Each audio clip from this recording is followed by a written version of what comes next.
Yeah, you've been... I'm on now, right? Yeah. Okay. Well,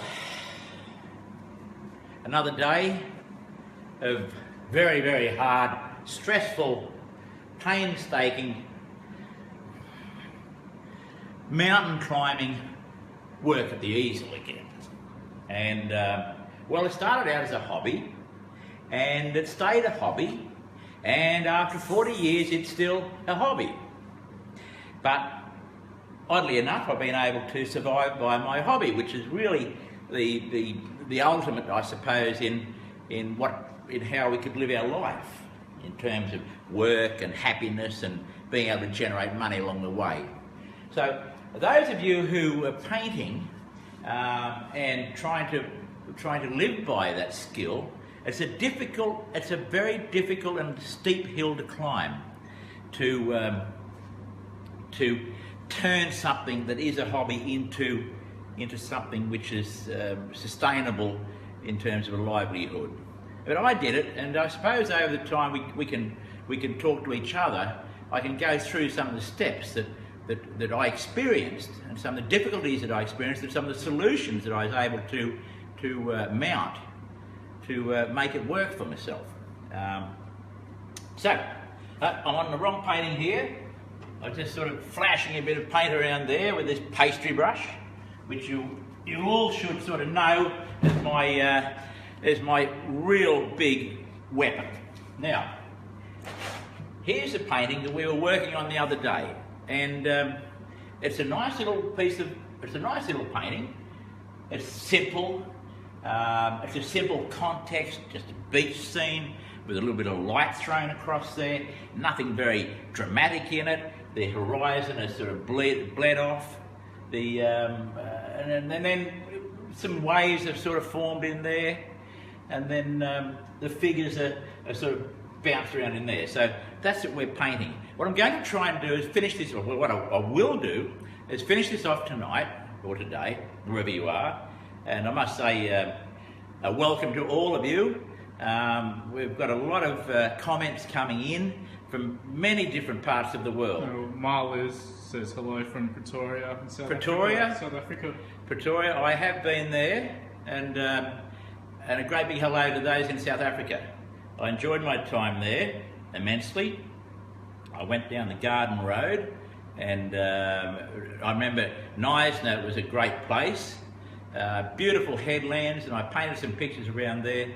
I had a wonderful time in South Africa, I've got to say. It's a very picturesque, dramatic country. There's some startling and outstanding landforms there, which surprised me. But and it's the most beautiful coastline. So it's a gem of a place actually in South Africa. There's some beautiful places there. I noticed the other day from Rio de Janeiro, from the Netherlands, from England, of course, from Australia, and all those other places. I'll just go get a cup of coffee here. Just stay for one moment.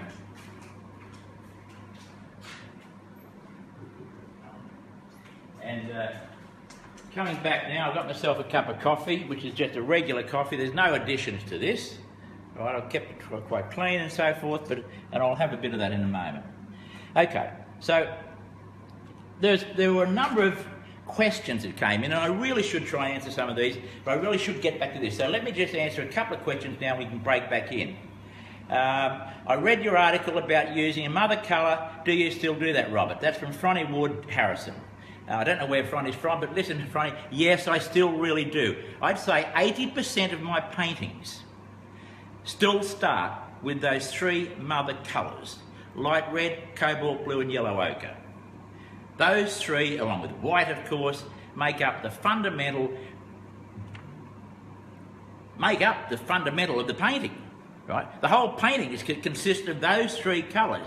Then I come in and put what I call, if you read one of my books, I call turbo colours. And I use the word turbo because what those other colours do, they come in and they interrupt and they startle those mother colours. The mother colours aren't strong, they're sort of greyed yellow. If you look at yellow ochre, it's a greyed off yellow. If you look at light red, it's a dirty red. You look at cobalt blue, it's quite sparkly, I suppose, but it's not a dinky or a surprise blue like cerulean blue. But mix those three together and you get greys.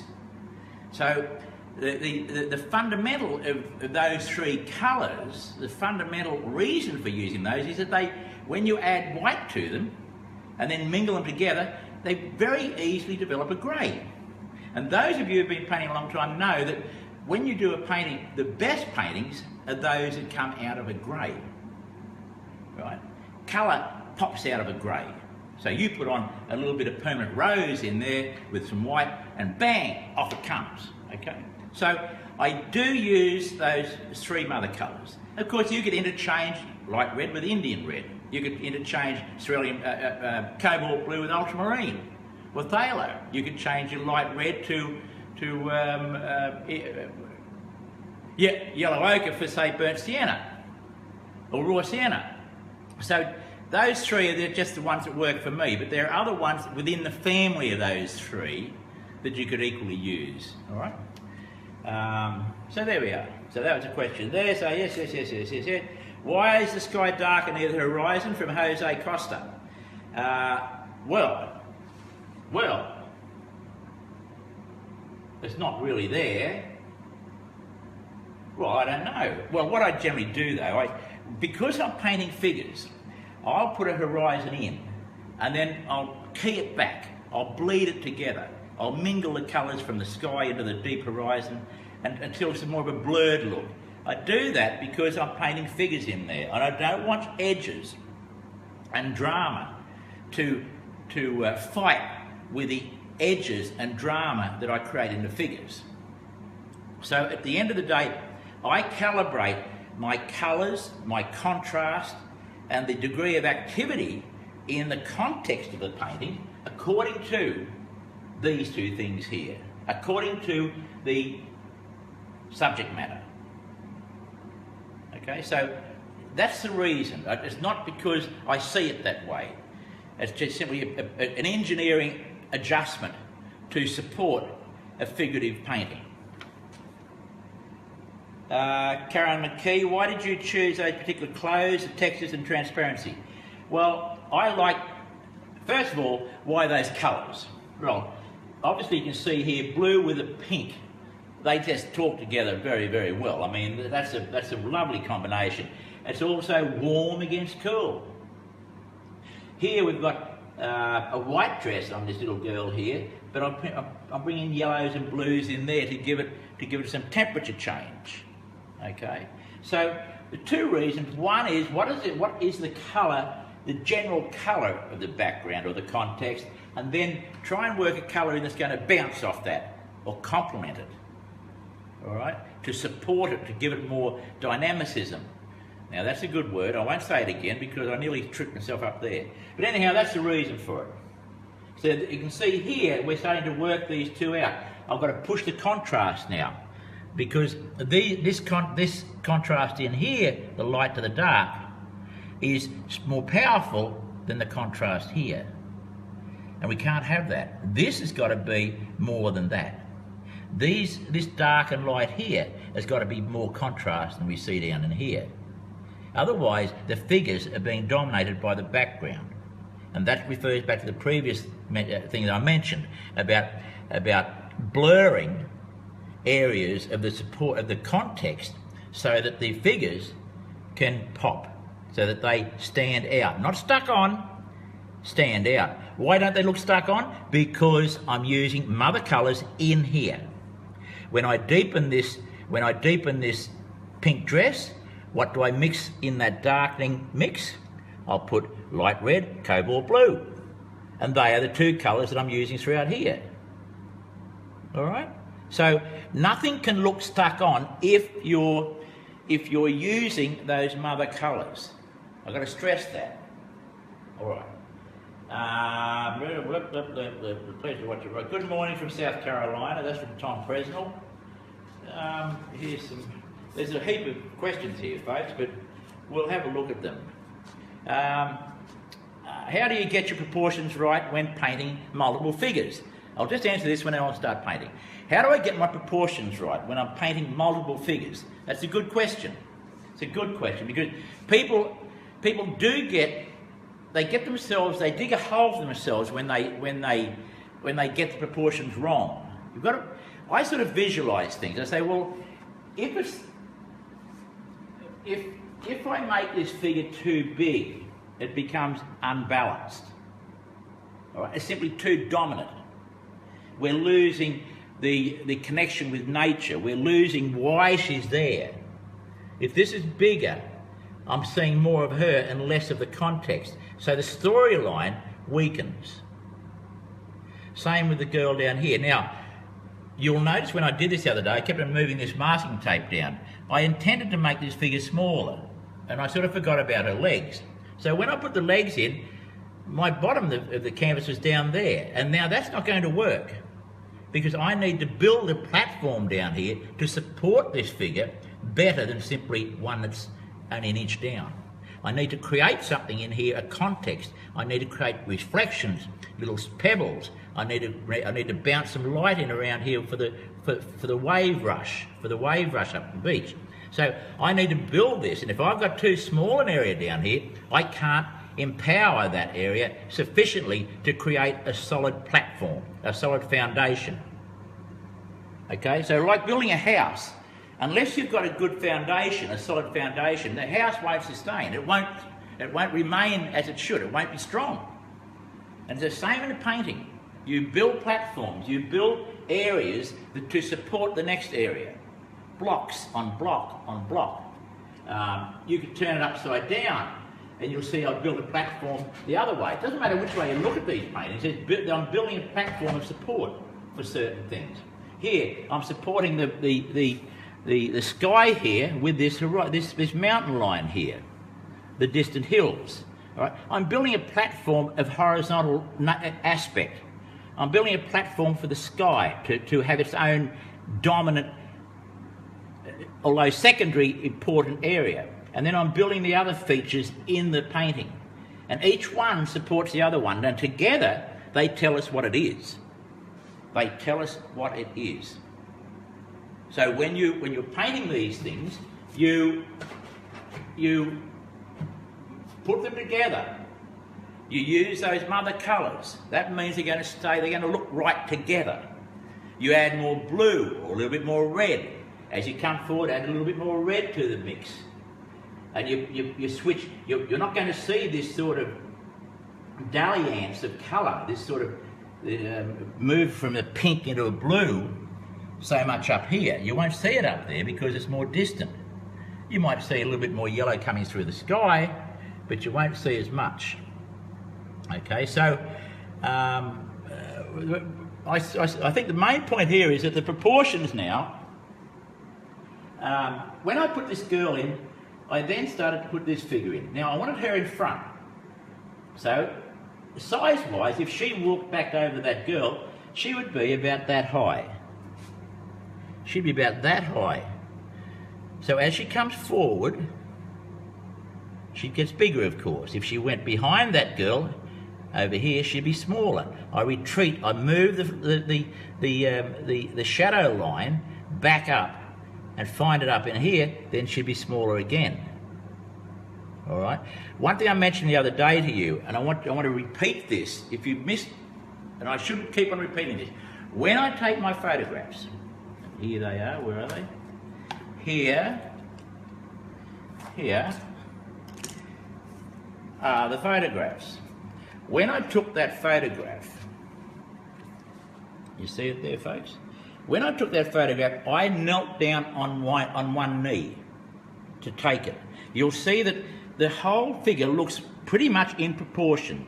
The head is not big and the feet small. So I got my camera down at waist level so that there was no parallax problem, there's no distortion problem, there's no elephant head or elephant feet. Right?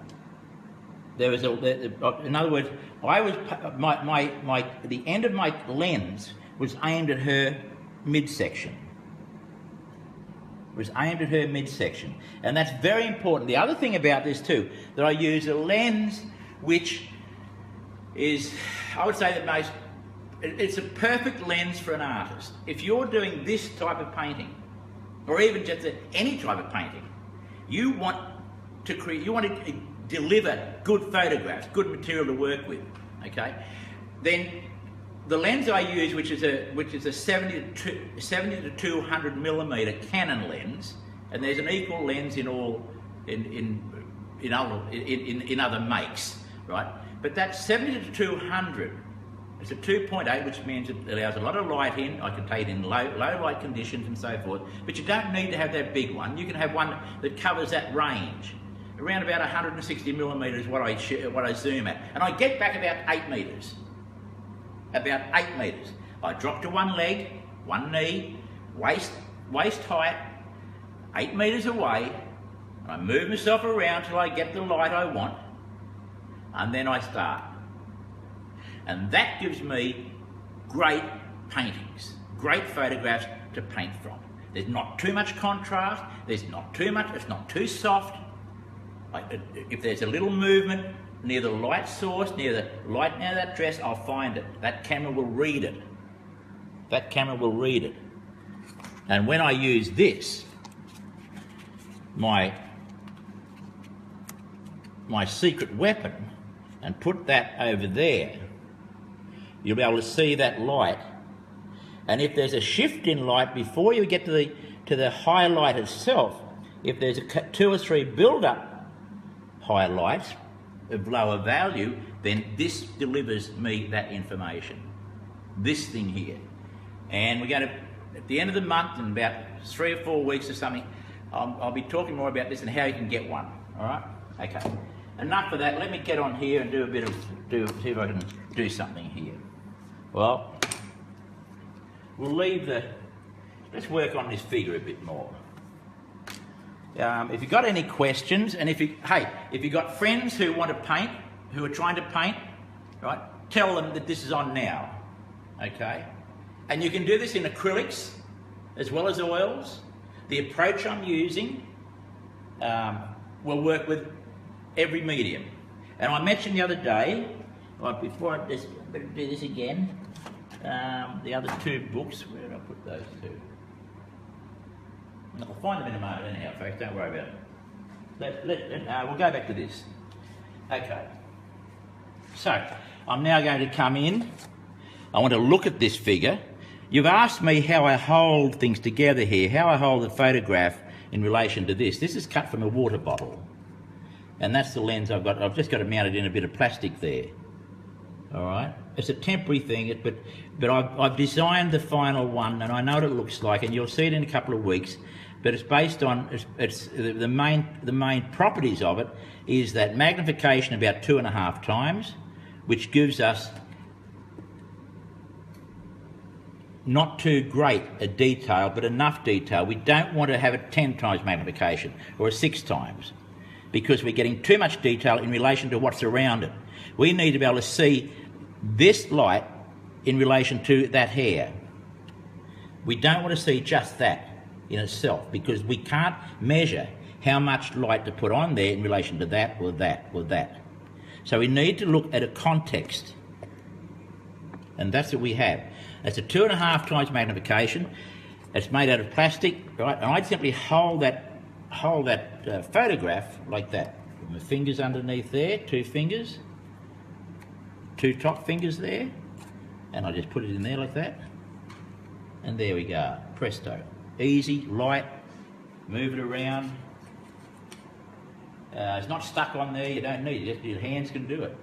If you've got small hands, I don't have big hands, but this could be easily used by a child or anyone. All right?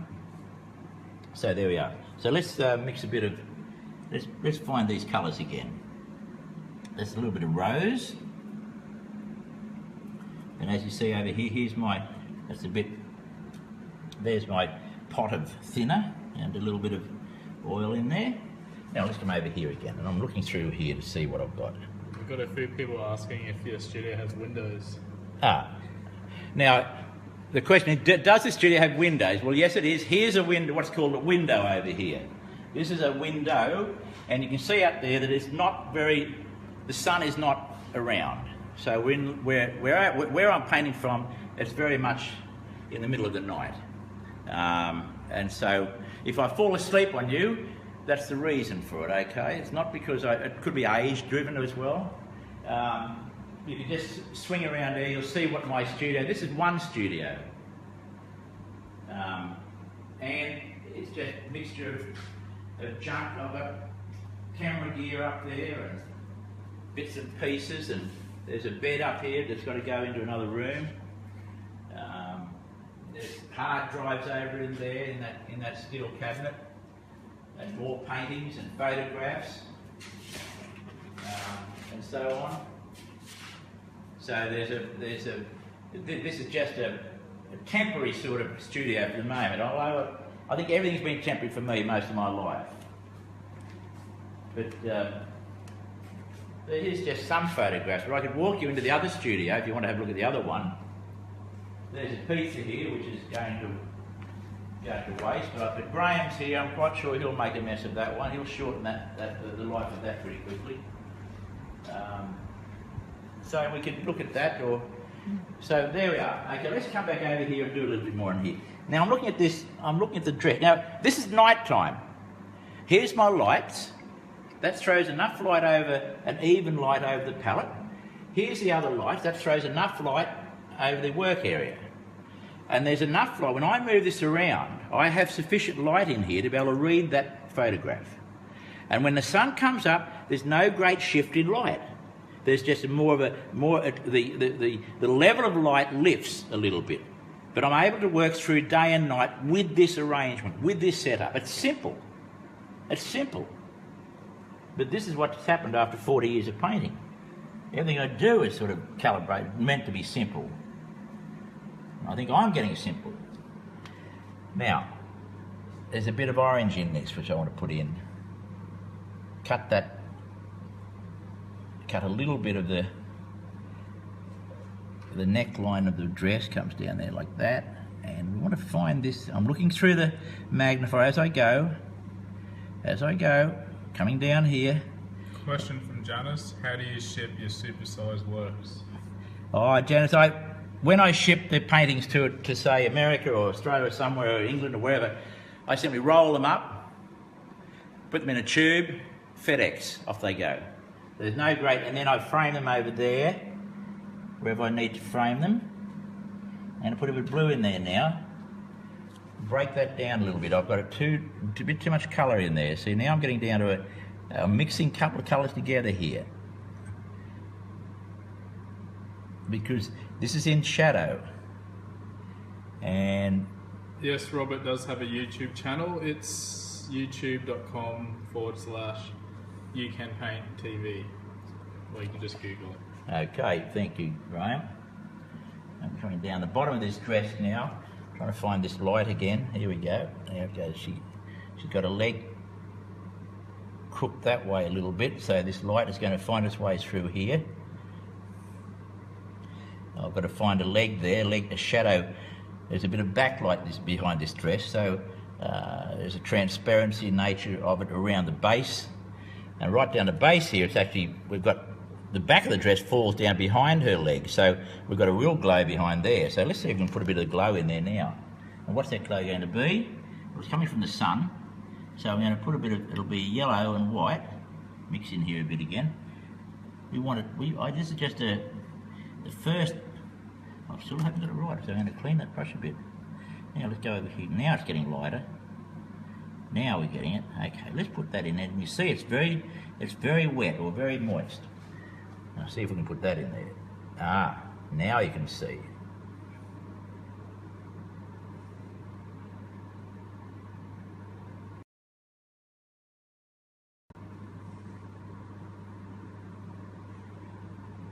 Now you can see what I'm talking about. Now she's got a blue shawl on over her shoulders here, which you can see. They got the photo, so make sure you download the photo. Oh yeah, download that photo because I put it up the other day, so you've got the same photos as me.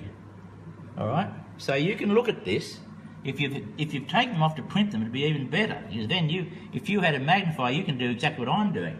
You will get a magnifier one day when I produce it. It's not far off. When is it, Graham? It's about pre-order in about 3 weeks. You'll be able to pre-order in about 3 weeks. Now that's the shawl, and it goes around behind the neck as well, and it finds its way down here. You can just see the. Do it better. I want to find the area first. Right, you can see how I'm building the light up now. Now, before I mentioned don't have competition from too much of the setting in relation to the figure. Right now, I've got dominance on this figure through two things happening. One is the light, and the other is the colour. The colour's got more interest. There's more colour change. There's more temperature movement in this compressed area here. We don't have it so much over there, you see. So this is relatively benign now compared to what's happening here. This is becoming more passive. Our eyes are coming more in here. The more I touch this now, the more you're going to look at it. Let's just add a bit of contrast now and see how that works. Right. Contrast being, of course, light and dark. So I'm going to mix a little bit of the light red with the cobalt blue. There we go. A bit more. Now, up it goes. Now let me do a little bit of dark in here.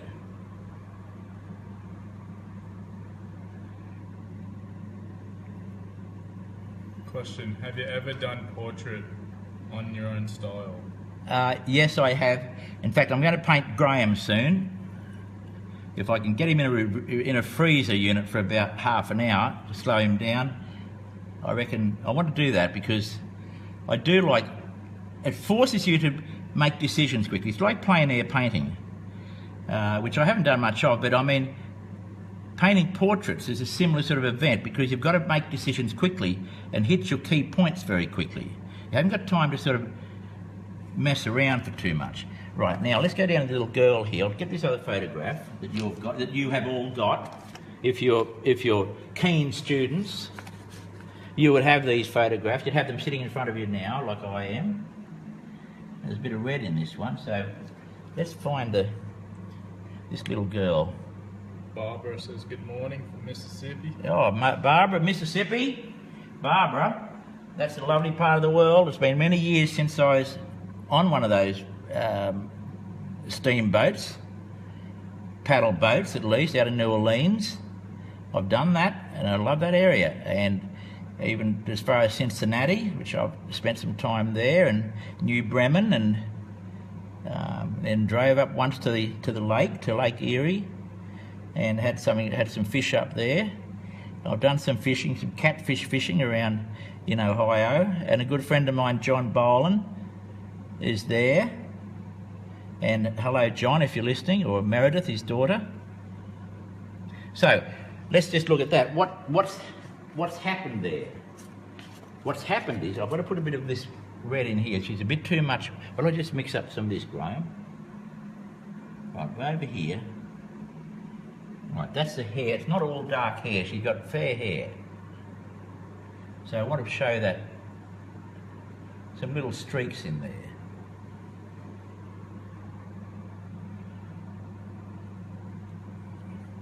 Right, and you can see that settles into, it's not so strong against her face.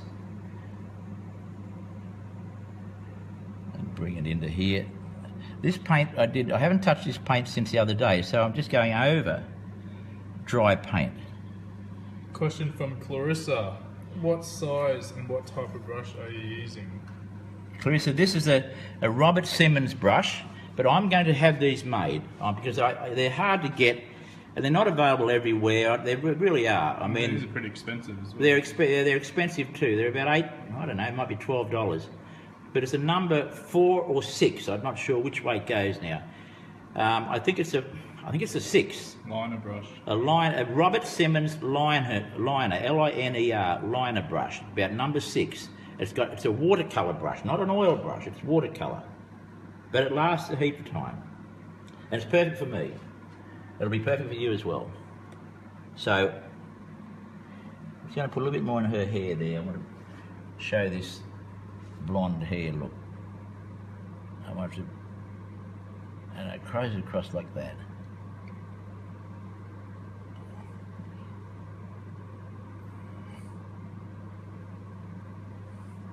Question from Rich Fisher. Yep. How do you mount the canvas on your easel? There we are. I've got a series of screws in this piece of plywood. You can use MDF, and I just screw them in so it's horizontal, and of course the canvas just slips on top of that. The stretch is there, and I just, if I want to move it, you've got to be comfortable when you're painting. Like this suits me perfectly at this level, right? About shoulder height for the figures. If I'm getting down low, I'll simply push it up there, put on the next two screws so I can get down here. So my comfortable work area is about shoulder height to my eye height. All right? So as I want to come into this girl here, I might lift it up. I'll lift it up to there. As I work in this area, I'll lift it up. If I come down here, I want to do the highlight in the hair, let's have a look at that. Let's do a highlight on the hair. Is the brush you're using the same as a rigger brush? It's the same as a rigger brush, yes it is. Yeah, same as a rigger brush. Now, I want to tell you something here. This magnifier, otherwise known as a piece of crap, because it's not finalised, I'm able to read the highlight on that hair, right? If you look at it, most people say, oh, it's just going to be yellow and white. Well, no, it's not quite like that, folks. There are steps in this. And I mentioned this the other day about how you set something up to go for the kill, the cat and the mouse. There are a series of steps that the cat takes before he gets the mouse. He just doesn't roll into a room and just go bang on the mouse. He'll trick the mouse into moving this way or that way. It's like a horse when a horse is cutting cattle. They do the same thing. It's all about eye. It's the horse looking at the cow's eyes. The cowboy virtually does nothing when they're cutting a cow out of a herd. The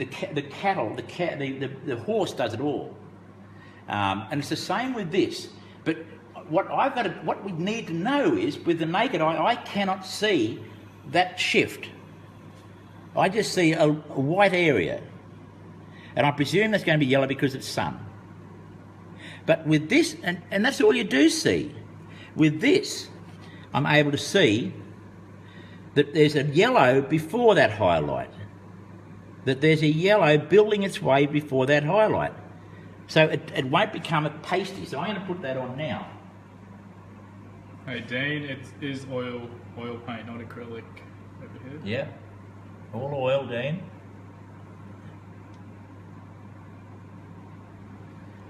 Question from Dale. How do you balance the dark hair with the rest of the painting with the other dark colours in the painting so it's balanced? So how do you make sure the hair doesn't overpower the rest of the painting? The hair, well, the first thing I do is make it so it is overpowering. And then I simply step it back, is what I'm doing now. You'll notice the step before all this was I'd made it dark. Then I came back and lightened it. I read inside the hair there what was happening in the shadow. The hair's not black. It's not even a dark brown. It's a blonde. It's a biscuity colour. So, but in shadow, of course, it all darkens up. The value go down. But where the light hits it at the top, the crown and so forth, there is a glow, right?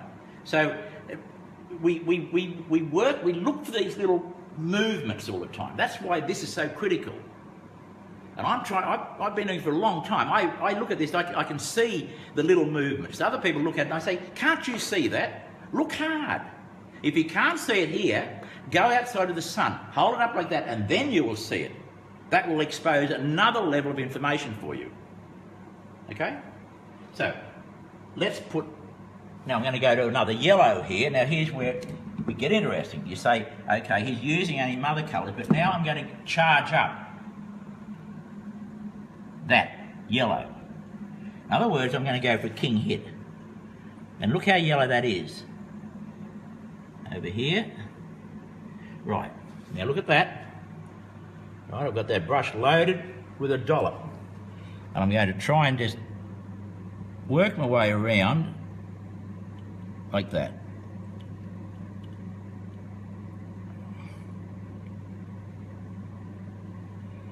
and the back.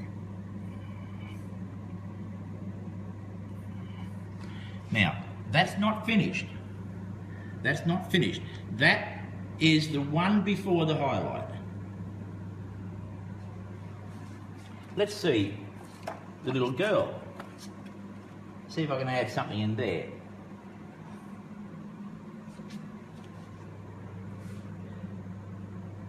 There's a step before the highlight. And I'm getting this from the magnifier.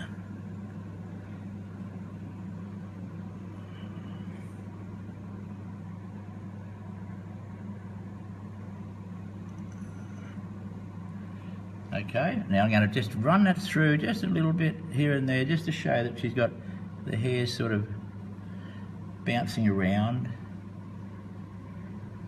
All right, now it's starting to look right. Well, why don't we try that highlight now? Let's go back to the other girl with a final highlight. Okay, just a little bit of yellow in there. I'm going to move over here and back in here again. Now, see if this is going to work. I look through here. I got the wrong photograph. Wait. I'm looking through here, and I'm trying to find, where is it? Okay, here we go. It's right there.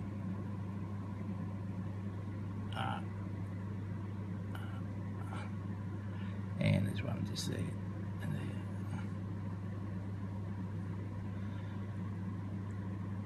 Ron Moore wants to know. Hey, How Ron. did you make that magnifier? I don't know if you can tell him. It's pretty high tech. Rod, this is Ron Moore. This is. I made this from a plastic water bottle. I got the lens, which I located about a 2.5 times a 3 lens. I built a plastic plate and just stuck it in there with a bit of glue, a bit of super glue, and that's it, in masking tape. But it's all perfectly. It works perfectly. So that's how it happens. Now I'm going to go down this. We've got a little bit of this blue shawl that she's got on. We can see it's blue from various parts. And here we go. Let's go falling down the shoulder here. Over there. Down it goes. A bit more paint.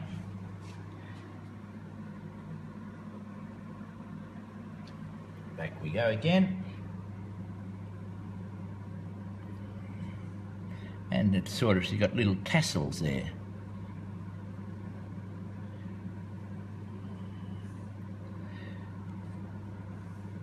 And there's more blue, and if you're looking at the photograph, you'll see that there's, in the shadow area here, the blue deepens, so you get a nice sense that it is a blue. And there's little tassels there.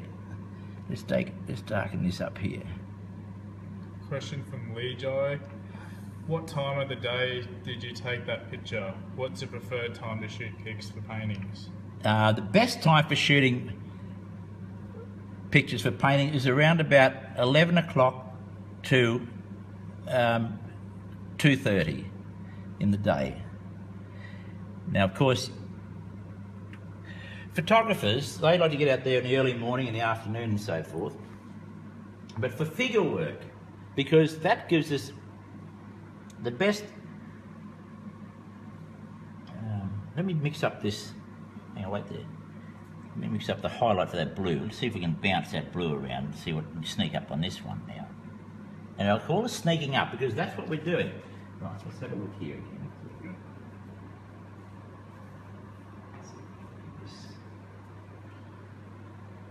Okay, question from Dale Hugh. Is it true you should always use a touch of red in your paintings? I haven't heard that one before. I haven't heard that before either, but I'd say, well, it depends. If the whole painting is dominantly warm, I'd be saying the opposite, using blue. So it depends what the predominant temperature is of the painting. If it's predominantly a warm painting, then you'd go for a cool, and vice versa. So it really depends on what the overall temperature of the painting is. In this one, the overall temperature is cool, it's blue. Question from Dean Harris. How much time would you spend on a painting such as this one before you feel comfortable with it being complete? I'd spend, to finish it properly, which I'll do after our broadcast, because it's not too easy painting and talking at the same time. You sort of, but anyhow, I'll finish it. Look, it depends really how successful I am at getting the fundamentals down right in the first place. If I hit the figure correctly, don't have to make any adjustments to the size, or the feet are the right size and all that sort of stuff, then it can happen pretty quickly. You know, but sometimes it doesn't all work like that. Sometimes you sort of labour over things, and that makes it takes longer to do the painting then. Now here we go. What am I doing here? I'm going to find there's a line across there where the colour sort of switches from that pink into the fawn colour. But there's little creases in there, and by just dragging this brush I should be able to sort of get the look. There's a leg line down in there too. So there she is. You can see where the leg is behind there. Question from Lee Joy again. Yeah. For a picture shot during 11 PM to 2:30 PM, what's a preferred shadow colour? Or does all shadow need to be cool? Well, again, it depends on the context. You can't really single out something in a painting and say, oh, the shadow's got to always be blue, or it's got to be. It really depends on the total painting. It just depends on the total painting. I mean, we'll answer a question. We'll answer it in a known way, and that is, if it's sunlight, right, and the sun's bouncing down here and creating shadows, yellow is the colour of the light source. So you go to the complement of that, the opposite of that, on your colour wheel, which takes you straight into a mauve, right, a bluey mauve. But then there's also, if it's in grass though, right, because grass has got its own local colour. If it's a green grass, then you're going to just put a blanket mauve in there.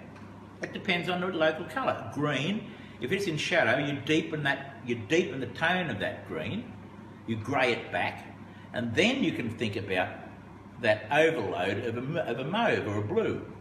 All right. So it's a mixture then of the green darkened with that complementary colour. So there's no hard and fast rules about shadow colours. That you work them out. You work it out by analysing the local colour, the source colour, and then you lay it in. Let's get a bit more done. Let me get the leg popped down. Okay. Now the leg. One question from Ron Moore Jr. again. Right, Ron. Do you varnish your finished paintings? If so, what do you prefer, glossy or matte varnish? I prefer to varnish them with a semi-gloss. And again, that depends. It all depends again. I mean, but mostly you use gloss. Yeah, mostly I use gloss, and it really depends on what that look is that you're after. I mean, the ones that Graham's doing some paintings at the moment, he's using epoxy as a finishing coat, and that works quite well. I mean, it depends what you're trying to do. Like that one up here, that one up there, the flamingos. I'll go and get that in a moment and show you.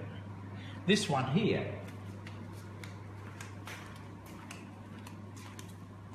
Now these I'll cover with, it'll just be gloss varnish, okay? But this one here, which is a different style of painting I'm doing, a decorative painting, Right? If you have a look at that, you'll see now that I will epoxy. I'll put in other words, liquid glass over that, and I'll have a box frame, and that'll look spectacular, absolutely spectacular. Different style of painting again, and I love doing this. This is where I'm going to go. I'm going to go into this area seriously pretty soon because I love the look of that. I love playing with those lines. I love lines and intersections, and because they create a different feel again. You're painting you're painting from your head rather than from nature. It's what's left in your head after you go out and look at reeds and trees and that. What's left in the back of your head? What are the shapes that stay in there? What's the when you close your eyes, what do you really see? And you end up with something in your head that's not quite what it was. It's like a jigsaw that you rearrange in your head, and then then it comes out again. Well, that's what I do there. But it's all about balance and movement and shapes and creating areas of tension, creating areas of rest, creating areas of energy, creating areas of subtlety. A lot of those things go into or come out of you after you've been through an experience. That's why I take my own photographs. I remember every photograph I've taken. I've taken thousands of them, but I can tell you where I took them, what time of the day it was, who it was. Right? And I remember the experience. So I don't just pick up a photograph. When someone said, paint the photograph, I say, I can't really do that because I don't know what happened there. I don't know what it was. I didn't get the effect. I didn't get the environment, I didn't get the impact. I don't have the mental picture, I don't have the mental processing of the information that I experienced. And you must have that in order to do justice to what to the request. So I'll generally turn a commission down if I haven't been there and done it myself. Right? If someone just gives me a photograph, paint that, I'll say, please don't give it to me. I really don't want to. I don't want to turn you down, but I don't want to be dishonest either to myself, and then secondly to you. Question from Debbie. Do you use a blending brush to blend colours? No, Debbie, I don't. I don't know what that would be actually. I'm blending colours here, but no, I just sort of do what I'm doing. Question from Dale. If you don't have a magnifying glass, can you squint your eyes to find the dark and light values while looking at your painting? Yes, you can, but the magnifier is to find out where you're going to put those darks and lights. That's the point of the magnifier. How much dark and light? That's the point of the magnifier. Be true to the subject. So find out where you put that. Question from Lee Joy again. Yep. Said, all your paintings glow. Is it because you choose warm versions of colours over the cool? This is probably the highlights. Yeah. I get paintings up to a level where it's all sitting around about 6 and 7 in terms of value. If you took a black and white photograph of this before, a black and white photo, you'll see the tone. And it's not a big tone range I'm sitting with before I start the figures. So I'm giving myself a nice amount of latitude either side of that zone, of that general zone of value. If the general zone of value throughout here is from let's say 4 to 7, then I've got some dark to get. I can put a nice dark under the 4 and go a 3, a 2, a 1. Or on the other side, on the light side of the scale, I can go 8, 9, 10. So the more general, the more tonal that context is, the more energy and the more startling the figure could be.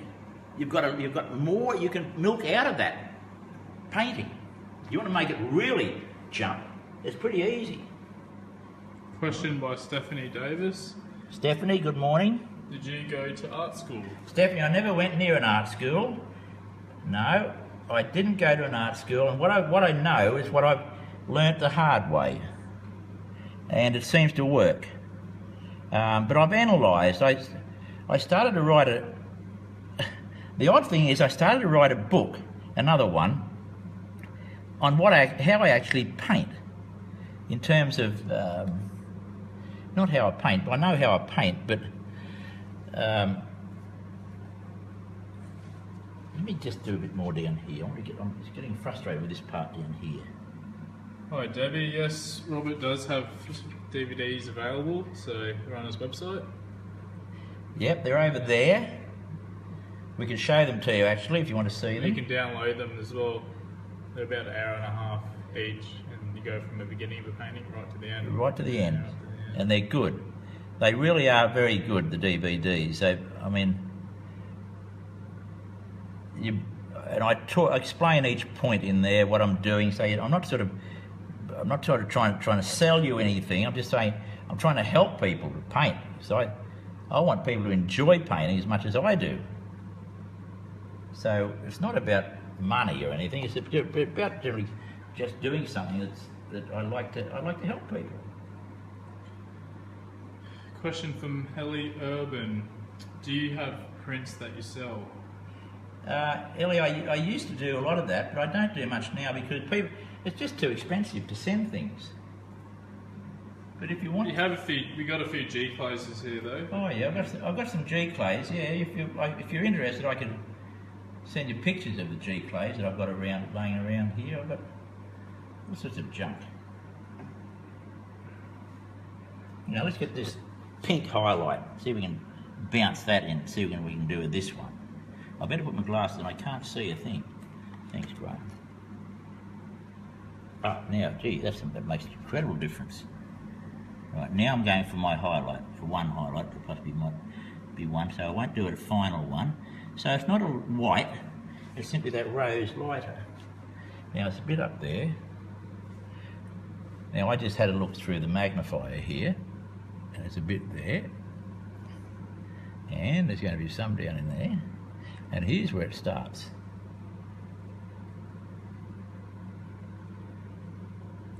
She's holding the dress there, and there's a fold there, and then it comes down this leg. Now here we go.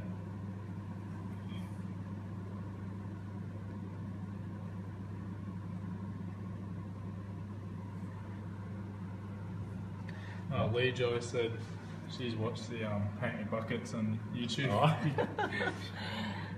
Well, the buckets were...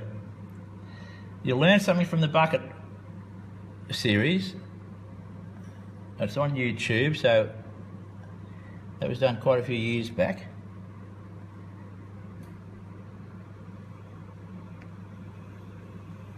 Anne Montgomery is watching. Oh, hello, Anne. Good to hear from you again. Thanks for joining us, and I hope the paintings are coming along well, and everything's going as they should be going for all of us.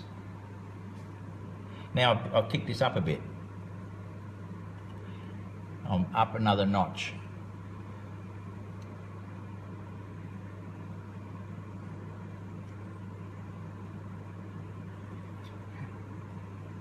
Question from Mary: how many months do you wait before varnishing? Mary, I know people are going to say, here we go, he's going to tell us something. He's going to tell us he doesn't wait the prescribed 6 years or 6 months or whatever it is, and I don't. But I also don't bury the paint in varnish. Now I've got the hand to do there. There's a little bit of pink over in there. Let's do a little bit more pink in that one because it's in the shadow. But it's a nice little touch. Fiorisa said you're a natural born teacher. Well, that's very kind of you to say that. I like teaching actually, I do like it. And I'm excited by it. Here we go down here.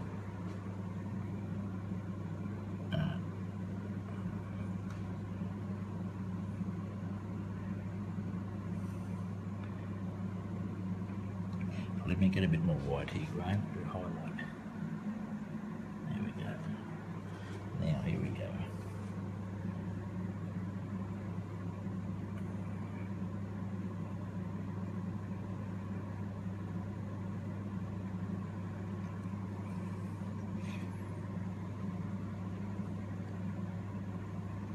Marcos asked, Yeah. do you have a tip for someone who loves to paint but so far didn't make my own photos because I lack the references of models and models willing to participate? Look, download my photographs and just do those. Or even the Seagulls? The Seagulls. Again, if you stay with us, look, in about, as Graham mentioned earlier, we're not far away from trying to get all this information to you in terms of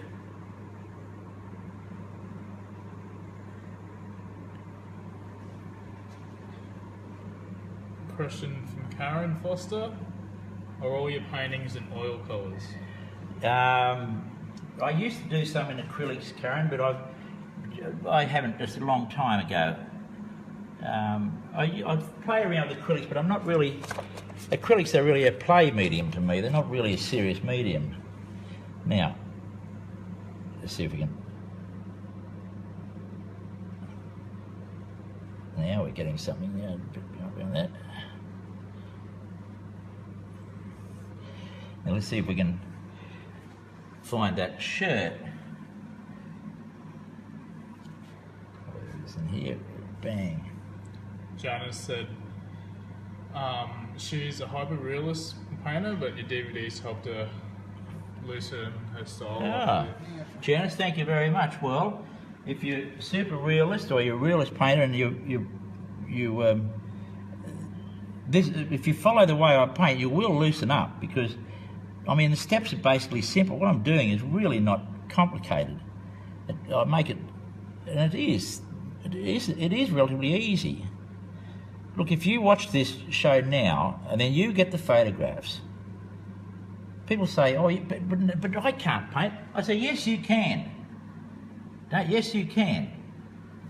It's just you want to do it, you can do it, and I'll show you how to do it. Just follow what I do." Question from Ronald Beaton. Hello, Ronald. Do you prefer Western paintings or romantic paintings? I prefer... I don't know. I go from one to the other. I quite like both of them, actually. I'm better when I'm bouncing from one to another.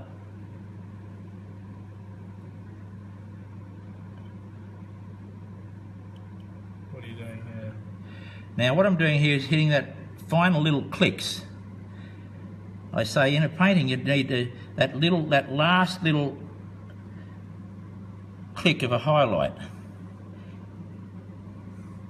and that just it pops again. Now you can see now it's starting to look stuck on. All right, now it's starting to look stuck on. So how do I integrate it again? How do I go back and tie it all together? Well, hang on, I'm going to go back and do that. I just want to do a little bit more on this dress down here. Put this hemline in at the bottom because it's another support device. I'm going to the grey. I'm turning the brush because it's starting to. Now I'm going to do that other trick, this one. All right. Try and get a bit of an edge to it. It's also too dry, so I've got to rework that brush a bit. You want to explain that, Dad? Maybe right. He's got a North American audience. Okay, what I'm doing here, often I'll be like this, and I'll go like this, then I'll go from here to here, and what I'm really doing, I'm doing this. You can see my finger, how dirty it is there. I'm pulling those hairs, I'm flattening them to create a little chisel, right? And then I'll load that chisel, flip it over with a highlight. All right? Then I'll bring it up, look at the photograph, find out where I'm going to drop that. Well, I'm going to drop it right here. And there it is. Maybe a little bit there. See? Oh, you're just down there. You've got those tassels.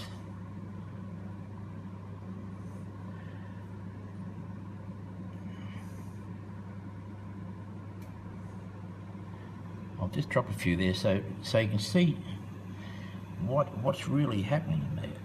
Oh, wow, look at that.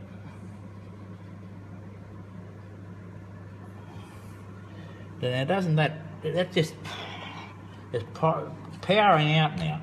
Let's get the legs down here.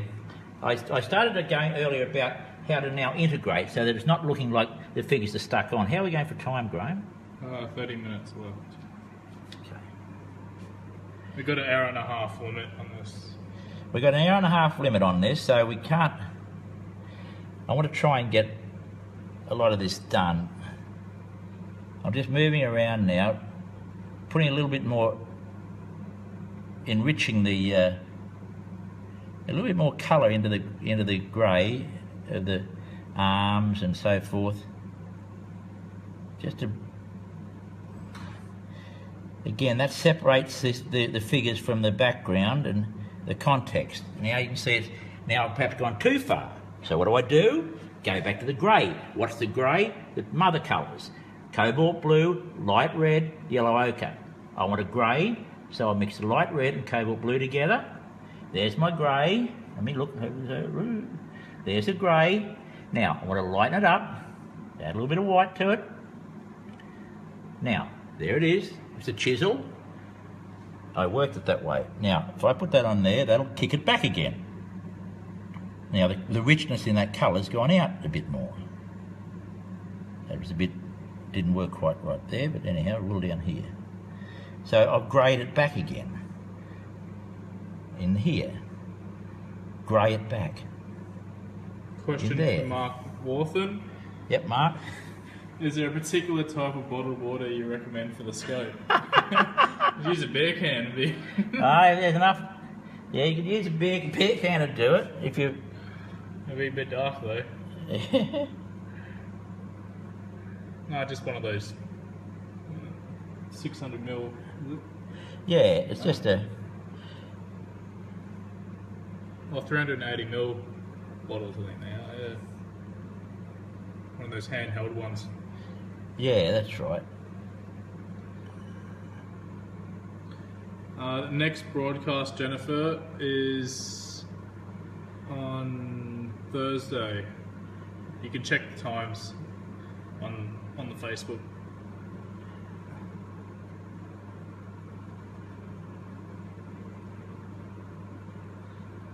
Another question from Lee Joy, Dad. Yeah. Have you tried teasing your brain using watercolor media in between, where all the principles seem quite opposite? As in going from light to dark. They're hard. I mean, watercolours are hard. I admire people who can do watercolour. They really... My brother was good at it, but it's tough. I don't know how they do it. I mean, I haven't had time to work it out. I've been too flat out for 40 years trying to work out how just to paint a picture, let alone another medium too much. That makes it pretty hard. And I congratulate anyone who can work in watercolour. Question from Zan. Would you tell us how a beginner artist should start showing their work? Okay. How you get buyers? How do you get the world to know about you? Oh, that's a hard question. I mean, how do you start your career? How did you start your career? That one I could talk for days on that, and I could talk for days on that one. And it's too hard. Look, what I'll do there, I'll make a note of that question, and try and dedicate some time to it so I can answer it completely, not just... It requires a good answer. It requires a bit of time to answer that in steps. I should get a little... I should have a... Finish your book. You wrote there. I'll show you the book. How to be a successful artist before you die. Well, that's the idea. Question from Casey Snipes. Yeah, Casey. Good morning. Notices that oil is a choice by most professionals. Can watercolour and acrylic be used to great success and be seen as a professional medium? It can, they can, but they're not. It's not really. I mean, oils are the Rolls Royce. That's how I describe oil, because they're and real. Look, that and if I could just say, oils are simple. They're not hard to use. They're easy to use. They're easy to use. I mean, you can rub them off. You can change. You can rub out. You can do all sorts of things with oils. You can't do it with watercolour. Watercolour, once you put it on, that's it. You know, you're tied to what you've just done. In oils, you can do whatever you want to do. You can move things around. You can just rub that out, move that. You can do whatever you want to do with oils. Now let's put a bit of highlight on her leg. So, you know, don't be. There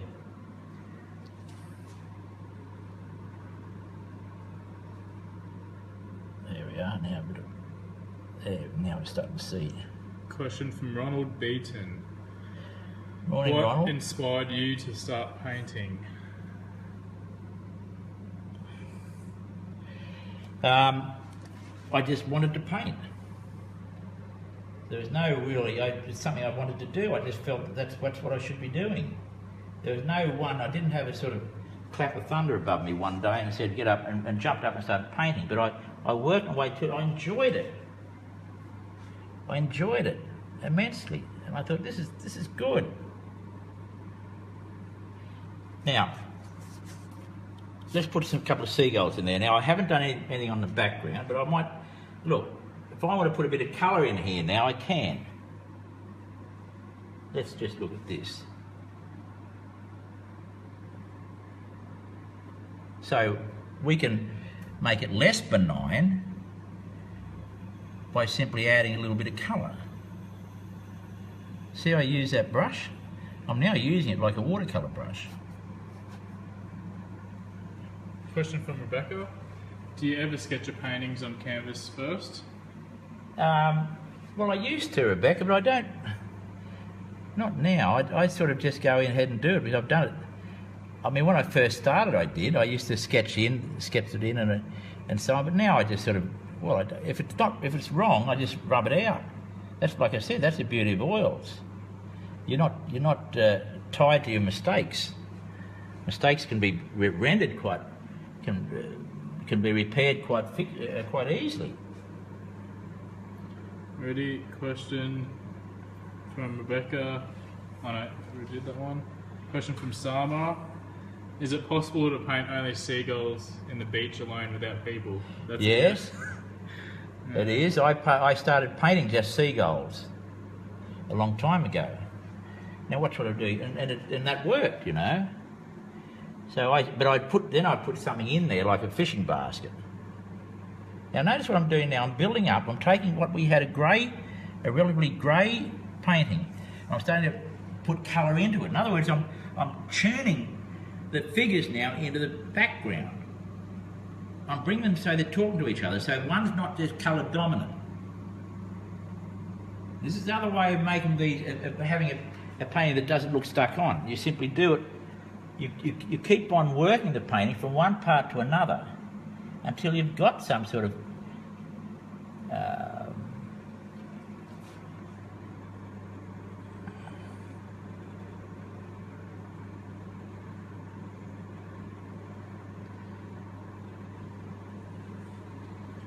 Amy, better do it again, Dad, quickly. Amy wants to know how your canvas is attached to the easel. Amy, here's how it's attached to the...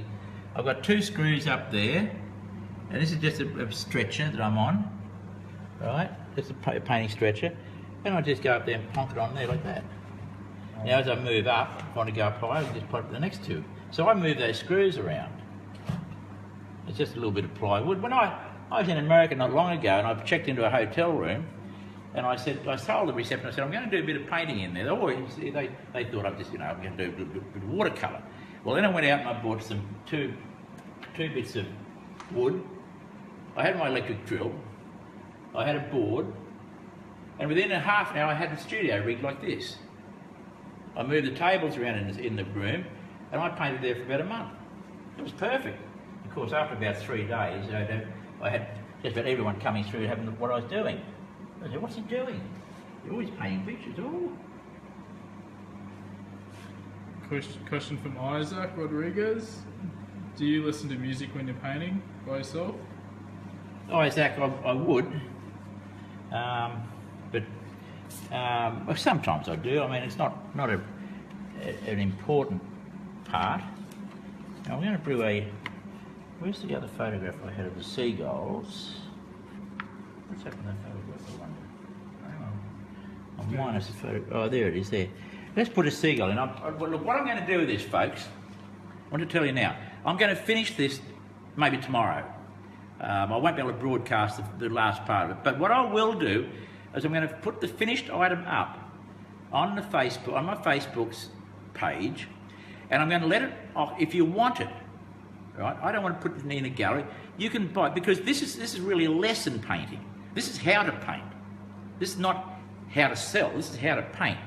And I'm sure there's some of you out there who would like to have this, so they can actually check on what I've done, the strokes, the value, what the actual evidence of the process.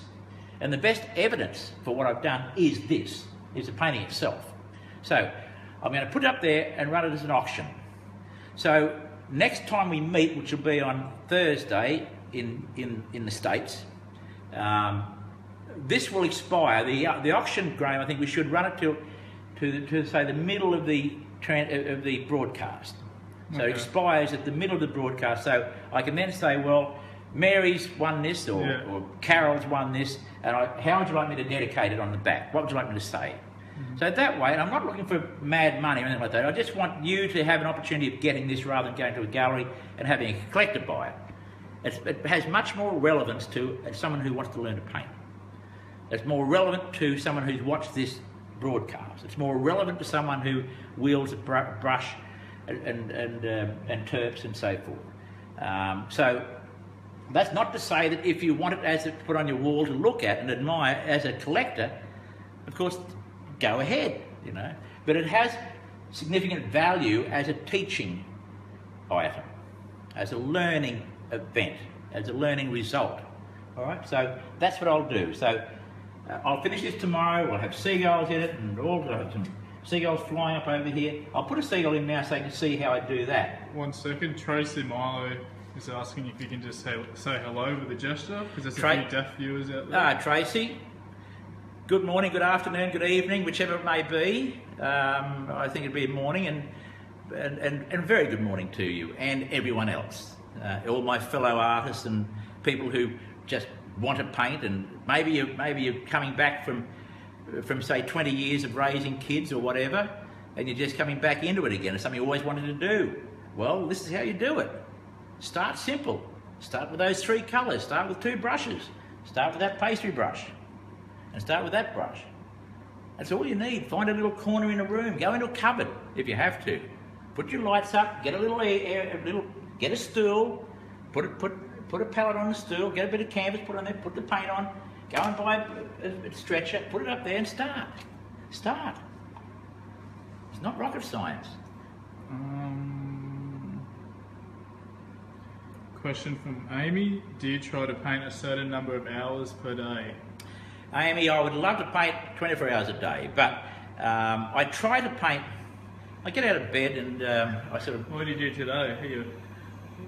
You're in bed most of the day, isn't it? Well, I was in bed quite a bit today. I had to go to a wedding last night. Not mine. I had to go to a wedding last night, and because I enjoy parties and I enjoy all that, and so I had some good discussions with people, and of course there happened to be champagne flying around and so forth. So naturally, as a sort of a happy-go-lucky free-range rooster, I had to have a few drinks, and that's what I did. So I was a bit late this morning making my inroad into the art world, but I recovered pretty well, and I'm on deck, and I'll have a good day tomorrow. That's why this will be finished tomorrow, and it'll be good, because I would have had a good rest and a good break. Mentally, I've been away from the painting, and that's always a refreshing thing to do. So there we are. But as we go on, I'll move into the other studio later, where Graham works. He's in there and he's doing his things, and it's much bigger. It's about 5 times bigger than this. This is about 8 10 metres by 5 metres, this room. Quite a big room. I've got my house over there, and I've got a pool where I get in there and I flap around a bit, try and imitate dolphins and other things. And I've got 2 dome houses over there, which I'll show you later on. Houses I've made that are domes, and they're fully livable. They're special. I just like doing things like that. So it's a bit weird, but then again, that's what happens when you've been sniffing terps for 40 years. To Donna Williams, yeah, these webinars or live series will be on YouTube and just on Facebook. So they'll go on Facebook automatically. They get uploaded instantly. So. And then they'll go onto YouTube later, Graham? Yeah. They'll go onto YouTube later. As Graham said, they're automatically on Facebook, so you can go back and look at any one you want. We should create some sort of index for these, and we might do that later on. We'll see how they go anyhow, see what happens with it all. But, so there we are. I'll put a seagull in here. How long have we got, Graham? 14 minutes. 14 minutes. Say hello to Bob from Qatar. He says hello. Oh, Qatar. Well, that's a nice area of the world over there too. We've got the fever. We've got the soccer World Cup soon. Have they? They got the soccer World Cup. Oh, I don't think that's Bahrain. I'm not too sure. Let's put a seagull in here, flying away. Show you how we do a seagull. Now, there we go. So I'm just going to draw it in. Drag it down, get the size about right. So this seagull is not far away from these 2, so it's on a flight path to get away. I want to lighten that up now. Do you prefer large paintings over smaller ones? I like working large paintings, I do, because you can really open your shoulders up in a large painting. Yeah, I do prefer them.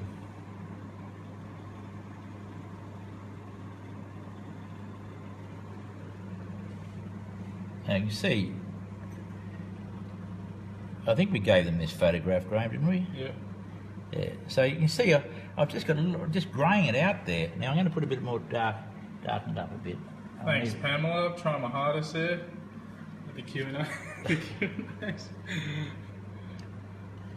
Got to run a tight ship.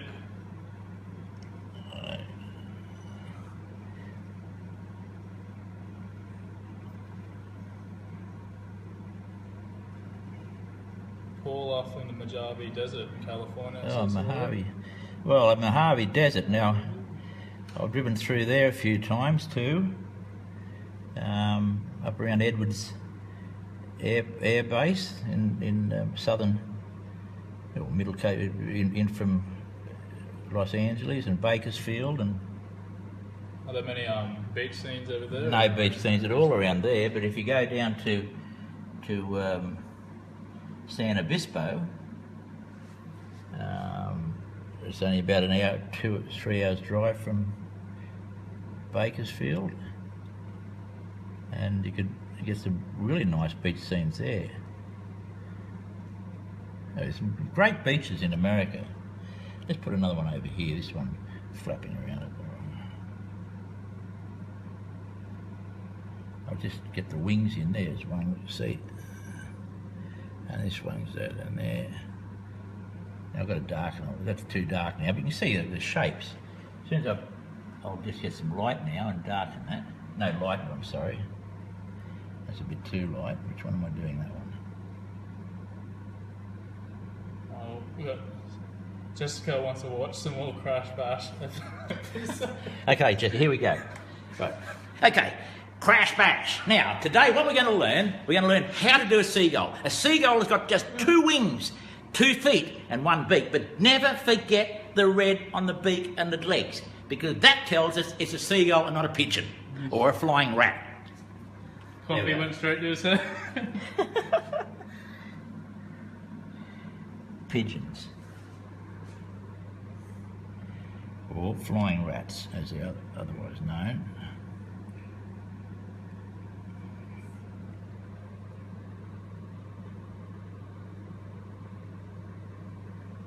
Now,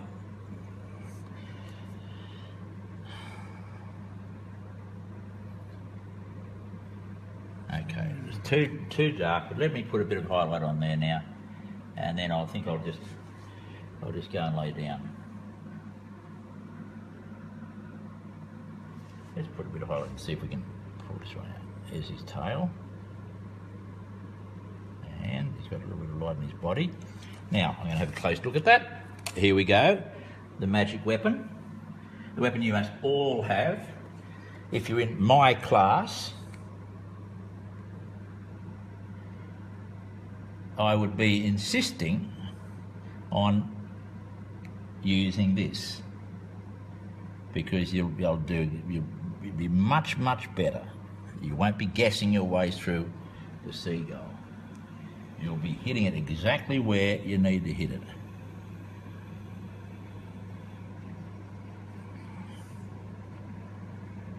Now, if you look at my Facebook, you'll notice that I had a link there to another site. A friend of mine who's another artist has found a great little place to paint, but it's been totally abused by the fishermen. And it's not far away from here. And I said, Jock, that would be a lovely place to do some painting, and he agreed. So he took that, he sort of went away and thought about all that. And then the next day he said, Bob, I'm going to go and get some bags. Can you drive me down there? I said, what are you going to do? He said, I'm going to clean it up. I said, you're going to clean it up? How are you going to clean it up? There's about 30 years of abuse there, Jock. And he said, well, I'm just going to start. Well, he bought these bags. Let me show you this bag here. This is one. He bought 100 of these bags.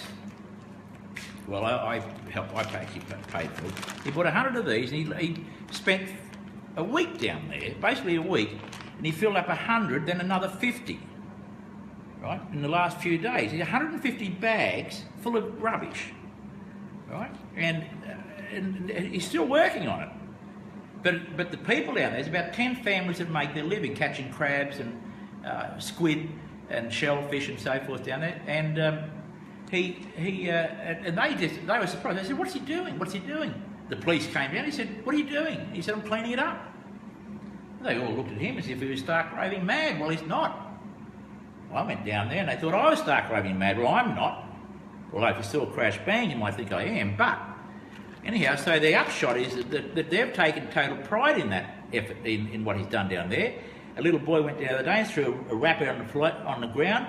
His father clipped him on the back of the head, said, "Don't do that, son." So there's a new sense of pride. He's changed their thinking. And he's reclaimed a lovely little cove with pretty fishing boats in it. He's taken it back to how it looked 30, 40 years ago, when it wasn't contaminated by the pressures of restaurants in the city nearby, and the demand for all the other things that cause people to abuse the environment. That's what he did. But I put that up because he wants to finish off the job. He wants to get a couple of seats and put down there. He wants to put some grass around the apron, put some enclosures in for the garbage bin so that the dogs don't knock them over. Just a couple of things. So if you could have a look at that notice on my Facebook site, go to the link, and if you can donate something, then I would appreciate it. Right? Not much, just whatever you can. $5, whatever. But he's after about $600 or something like that, and that will do the seats, the cement enclosures for the garbage bins, and the other things that need to be done down there. A couple of trees, some bench seats to sit on, so you can sit and look at the sun, and and it'll show that things can be done if people work in the right direction and show a bit of care about things. So if you have got the odd coin laying around, there'll be a process whereby you can donate that. Now, so if you can do that, it would really be something special. Graham donated some the other day. How much did you donate, Graham? Just undisclosed amount. An undisclosed amount, he said. Well, I'm now putting a couple of little red dots in there, and that tells us that they're seagulls. All right, they're seagulls. You've got that photograph of those birds. You've got the photograph of the two girls. you've got the photograph of the background. I haven't done all the rocks and pebbles and all that yet. I'll put some more seagulls here, one about to fly off and so forth. So the girl is actually looking at something over here. So there's a storyline emerging here. It's a nice little storyline. There's something. Why is it a nice little storyline, Bob? Well, it's something we've all done or seen or experienced ourselves. So we can relate to it. If you have a daughter or a granddaughter, you can relate to this. If you have a sister or a mother, you can relate to this. If you're a bird, you can relate to birds. All right? So we'll leave it at about that stage, but check in tomorrow, about this time tomorrow, and you'll see this painting finished. And it'll be an absolute little pearl when I finish it. So I didn't get to answer all the questions. Excuse me, but I will as we go along. But if you the earlier question about how to market yourself, how to get a position in the art market, how to develop a sustainable lifestyle by painting pictures, that's a very good question. And if you've got questions like that you just can't get an answer anywhere, a direct answer and a way to, or a how-to response, then send those questions in to me. Right. We've got two quick questions right here. Okay. Just wants to know the colours, the main colours you're using. The main colours again, here we go. I'm going to hold them up. These are your mother colours: yellow ochre, cobalt blue, yep, and light red. And as I said, you can interchange light red with Indian red. You can interchange yellow ochre with raw sienna.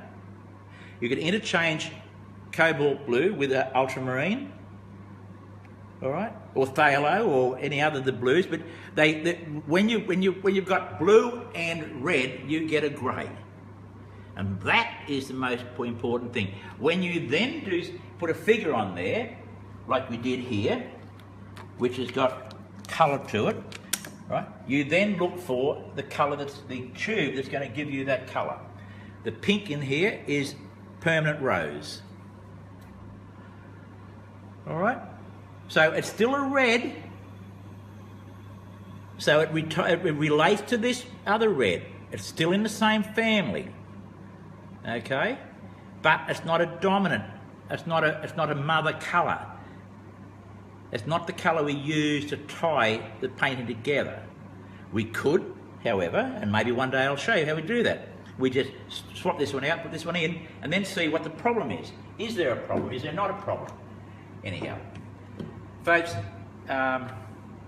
thank you for joining me tonight or today, wherever you may be, and I hope you have a wonderful day tomorrow, and I hope you pick up the brushes and make a start. All right? Because if you've been away from painting and you want to do it again, then do it. If there's any way I can help you, then I'll help you. Okay, so don't be afraid. Tell your friends. Say, listen, there's this guy who's broadcasting, who's streaming, and he'll tell us how we can break back in. He'll show us a way into painting again. They should have a crack at painting that painting as well. You should all try this. You really should. You've got the photographs. There's no excuse now. Girls, there is no excuse. And that odd man out there who's trying to paint, there is no excuse. All right? So get the photographs off the Facebook, have them print them out, as I have here. Print them out like that. Get your brushes, your two brushes, your three mother colours, and your permanent rose, a bit of canvas, some thinner and a bit of oil in there, and then put it up there, get two screws, get a bit of wood, put it there, put a light here, or put a torchlight on your head, whatever you want to do, and then make a start. Okay? Make a start. Good to talk. See you next time. Check the site, check the Facebook for the schedule. Bye-bye.